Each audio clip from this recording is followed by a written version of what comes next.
এরপর একজন প্রশ্ন করেছেন, অ্যালকোহল মিশ্রিত পারফিউম ব্যবহার করা যাবে কিনা। আমরা জানি আতর পারফিউম দেয়া সুন্নাহ। তো এই আতর বা পারফিউম অ্যালকোহল মিশ্রিত যেটা, এটা দেয়া যাবে কিনা। অ্যালকোহল মিশ্রিত পারফিউম, এই অ্যালকোহলটা খাওয়ার অ্যালকোহল না, অর্থাৎ ভাত পচিয়ে, তারি পচিয়ে, ডাল পচিয়ে, আঙ্গুরের রস পচিয়ে যে অ্যালকোহল বানানো হয়, ওই অ্যালকোহল না। এই অ্যালকোহলটা কাইন্ড অফ স্পিরিট।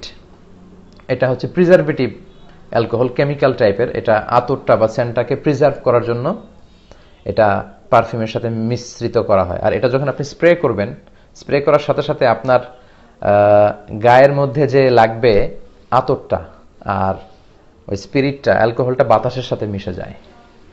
তো এই জন্য অনেক স্কলাররা বলেছেন যে এটা গায়ে দেয়া যাবে, এবং গায়ে দিয়ে সালাত পড়লে সালাতের কোনো সমস্যা নেই, সালাত হয়ে যাবে ইনশাল্লাহ। তবে তাকওয়ার বহিঃপ্রকাশ হচ্ছে, অতিরিক্ত তাকওয়ার বহিঃপ্রকাশ হচ্ছে যে আপনি অ্যালকোহল ছাড়া যে পারফিউম এবং আতরগুলো আছে সেগুলো ব্যবহার করেন।